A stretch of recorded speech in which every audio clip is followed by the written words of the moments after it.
कार्तिक की कहानी। एक सास थी, वह हर मास कार्तिक मास नहाया करती थी। 12 कोस जाती थी और 12 कोस आती। उसके घर में जो बहू थी वह कटोरिया में पानी डालकर माँ गंगा से कहती, मन चंगा तो कटोरी में गंगा, और वहीं गंगा जी आ जाती और वह बहू उसी में स्नान कर लेती। एक दिन सास की नथ बह गई।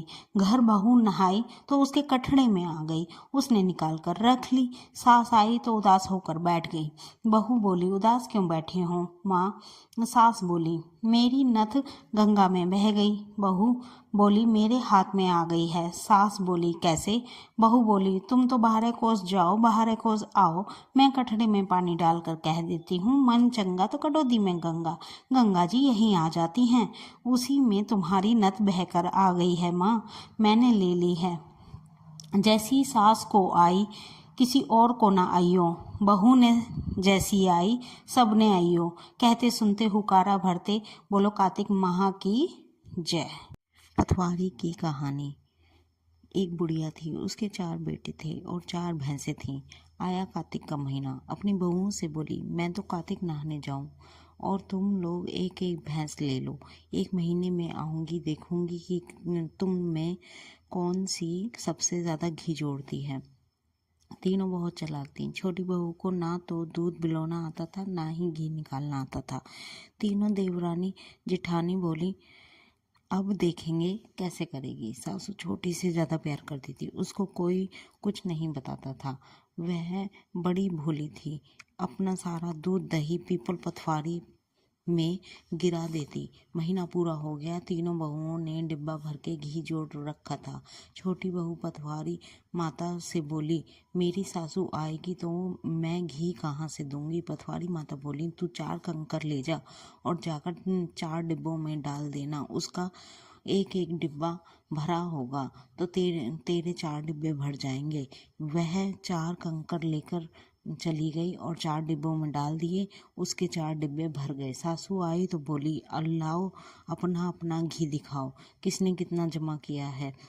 सब बड़ी खुशी खुशी लेकर आई। बोली, अब सास से इसको डांट पड़ेगी। सबसे छोटी 4 डब्बे लेकर आई। सब अब बोली, इसमें तो कभी जमाया ही नहीं, बिलोया ही नहीं, इतना घी आया कहाँ से? इसके पति ने लाकर दिया होगा। तब वह कहने लगी, मुझे तो बिलोना आता ही नहीं था, मुझे तो कोई बताता ही नहीं था। मैं दूध पीपल में दही पटवारी में सींच देती थी, मुझे पटवारी माता ने दिया है। सब बोली, पटवारी माता के सींचे का इतना धर्म व फल होता है। अगले साल से हम भी सब कार्तिक नहाएंगे और पटवारी माता सींचेंगे। बोलो पटवारी माता की जय। तुलसा माता की कहानी। कार्तिक के महीने में एक बुढ़िया तुलसी माता सींचने आती और तुलसी माता से रोज कहती, तुलसी माता सत की दाता, मैं बिवड़ा सींचूं तेरा, निस्तार कर तू मेरा। तुलसा माता अडुआ दे लड़ुआ दे, पीताम्बर की धोती दे, मीठा मीठा घास दे, बैकुंठ का वास दे, चटके की चाल दे, पटके की मौत दे, चंदन का काट दे, झालर का झिंकाड़ा दे, साईं का राज दे, दाल भात जीवन दे, 11 का दिन दे, कृष्ण का कांधा दे। इतनी बात सुनकर तुलसा माता सूखने लगी। भगवान ने पूछा, तुम्हारे पास तो इतनी औरतें आती हैं, तुम्हें जीवाने गावे, तो तुम कैसे सूख रही हो? तुलसा माता कहने लगी, एक बुढ़िया माता रोज आती है और रोज एक ही बात कहकर जाती है, मैं सब कुछ कर दूंगी, लेकिन तुम कृष्ण का कंधा कहाँ से दूंगी। थोड़े दिन बाद बुढ़िया माई चल बसी। सब कोई उसको उठाने लगे, पर इतनी भारी हो गई कि वह किसी से ना उठ पाई। सब कोई कहने लगे, पाप घाट की माला फेरती जिससे इतनी भारी हो गई है। भगवान बूढ़े ब्राह्मण का रूप धारण करके आए। सबसे पूछने लगे, इतनी भीड़ क्यों जमा हो रही है? सब बोले, एक बुढ़िया मर गई है, पाप नहीं थी इसीलिए किसी से उठ नहीं रही। जब भगवान बोले कि इसके कान में मुझे एक बात कहने दो, यह उठ जाएगी। सबने कहा कि तू भी अपने मन के निकाल ले।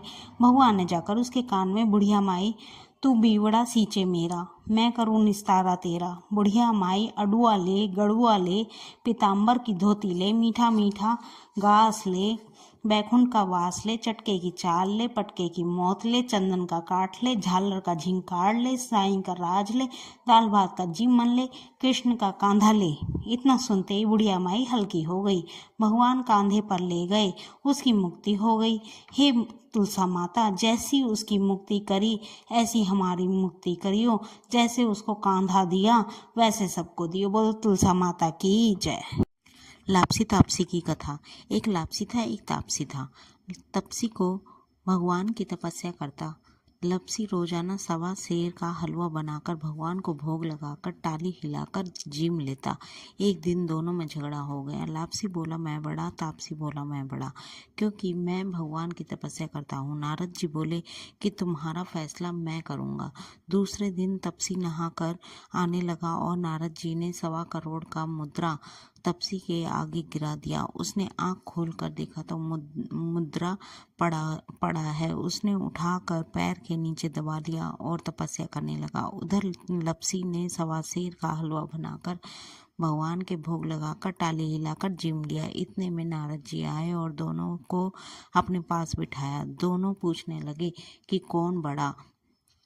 नारद जी ने तापसी से कहा कि अपना पाँव हटाने से मुद्रा निकला। तब नारद जी बोले कि मुद्रा चुराने से तेरी तपस्या भंग हो गई, इसीलिए तापसी बड़ा है। तापसी कहने लगा कि मुझे मेरी तपस्या का फल कैसे मिलेगा। नारद जी बोले तेरी तपस्या का फल कार्तिक नहाने वाली देगी। सब कहानी कहकर तेरी कहानी नहीं कहेगी तो कार्तिक का फल तुझे हो जाएगा। धोती देकर अंगोछा नहीं देवे, सीधा देकर दक्षिणा नहीं देवे, ब्राह्मण जिमाकर दक्षिणा न देवे, दीवा चास के हाथ न जोड़े तो तेरा पुण्य, कपड़ा देके बटन न लगावे, दहीने हाथ न नाड़ा बांधे तो सबका फल तुम्हें हो जाएगा। इतना कहकर नारद जी चले गए। लापसी तापसी की जय। गंगा जमुना की कथा। एक गंगा थी, एक जमुना थी। दोनों बहनें एक साहूकार के खेत में से जा रही थीं। जमुना ने 12 दाने जौ के खेत में तोड़ दिए। गंगा बोली कि बहन यह तो चोरी हो गई, तुझे तो पाप लग जाएगा। जमुना बोली अब वह कैसे उतरेगा। गंगा बोली कि 12 बरस साहूकार के नौकरी करने से उतरेगा। जमुना साहूकार के यहाँ गई, बोली मुझे नौकर रख लो, 4 काम छोड़कर मैं तुम्हारे सारे काम कर दूंगी। एक तो जूते, एक बर्तन नहीं धोऊं, झाड़ू नहीं लगाऊं, सेज नहीं बिछाऊं और दिया नहीं चासूं। साहूकार ने उसे नौकर रख लिया। 12 बरस बाद कुंभ का मेला आया। साहूकारनी मेले में जाने लगे तो जमुना ने उन्हें एक सोने का टका दिया और बोली कि वहाँ मेरी बहन गंगा है, उसको यह टका दे देना, कह देना बहन जमुना ने भेजा है। तो वह हाथ पसार कर गोरी गोरी बेया में हरी हरी चूड़ियाँ पहन कर ले लेगी। वे लोग वहाँ जाकर सोने का टका देने लगे तो गंगा ने हरी हरी चूड़ियाँ गोरी गोरी बैया हाथ पसार कर ले ली और बोली मेरी बहन जमुना से कह देना कि अब तेरे 12 बरस पूरे हो गए, अब आ जाएगी। साहूकार साहूकारनी घर आ गए। जमुना से बोली तेरी बहन बोली कि तेरे 12 बरस पूरे हो गए हैं, तू आ जा। यह सुनते ही जमुना सहस्र धारा होकर बहने लगी। साहूकारनी को जब यह पता चला कि जमुना माता हमारे सारे काम करती थी तो मूंदे माथे पड़ गए और कि अब सारा पाप कैसे उतरेगा। उधर जमुना गंगा के पास गई तो गंगा ने पूछा कि तू साहूकारनी को धीरज बंधा कर आई है या नहीं। जमुना बोली कि मैंने तो कुछ भी नहीं कहा। गंगा बोली कि उनको धीरज बंधा कर आ, नहीं तो उनको संतोष कैसे होगा। जमुना दोनों के सपने में आई, बोली कि तुम उदास क्यों हो। वे बोले हमने तुम्हारे से ऊंचा नीचा सब काम कराया, अब हमारा पाप कैसे उतरेगा। जमुना बोली कि तुम्हारे कोई पाप नहीं लगा, मैं तो अपना पाप उतारने आई थी। तुम्हारे खेत में से 12 दाने गेहूं के तोड़ लिए थे, इसीलिए मुझे दोष लग गया था। तुम्हारे 12 साल काम करने से उतरा है तुम उठो, तुम्हारे कोई दोष नहीं लगा, तुम्हारे खूब धन लक्ष्मी हो जाएगी और तुम्हारी मुक्ति हो जाएगी। ये जमुना माता जैसे मुक्ति साहूकारनी को दी वैसे सबको देना, हमें भी, हमारे सारे परिवार को भी देना। बोलो गंगा जमुना मैया की जय। नितनेम की कहानी। दो माँ बेटी थीं।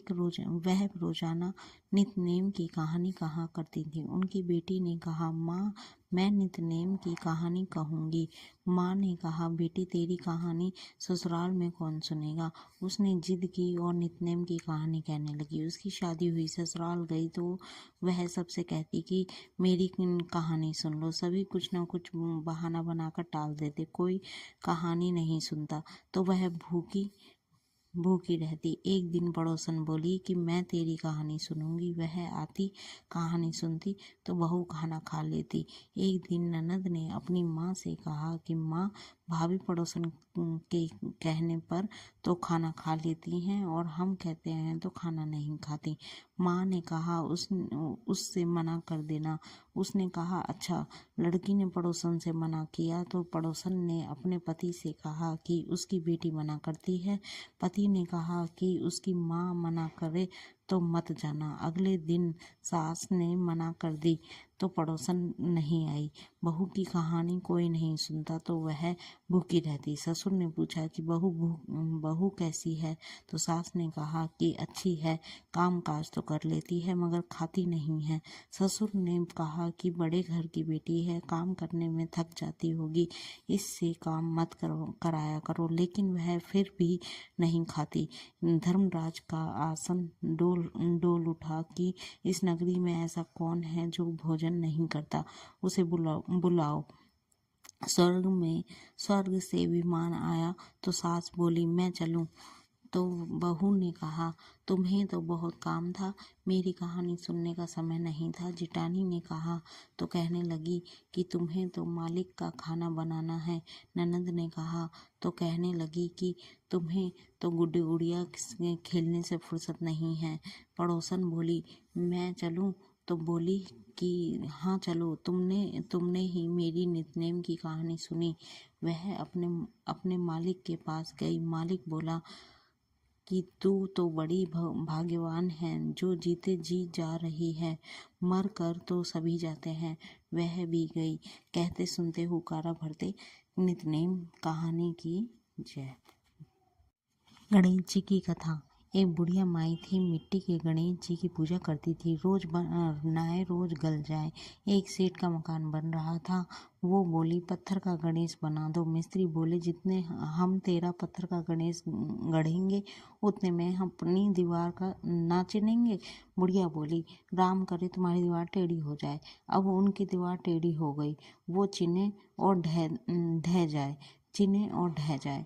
इस तरह करते करते शाम हो गई। शाम को सेठ आया। उसने कहा, आज कुछ भी काम नहीं किया। वो कहने लगे, एक बुढ़िया माई आई थी, वो कह रही थी मेरा पत्थर का गणेश गढ़ दो। हमने नहीं गढ़ा। उसने कहा तुम्हारी दीवार टेढ़ी हो जाए। सेठ ने बुढ़िया बुलवाई। सेठ ने कहा, हम तेरा सोने का गणेश गढ़ा देंगे, हमारी दीवार सीधी कर दे। सेठ ने बुढ़िया को सोने का गणेश जी गढ़ा दिया। सेठ की दीवार सीधी हो गई। जैसे सेठ की दीवार सीधी की वैसे सबकी करना। कहते सुनते हुकारा भरते। बोलो गणेश जी भगवान की जय।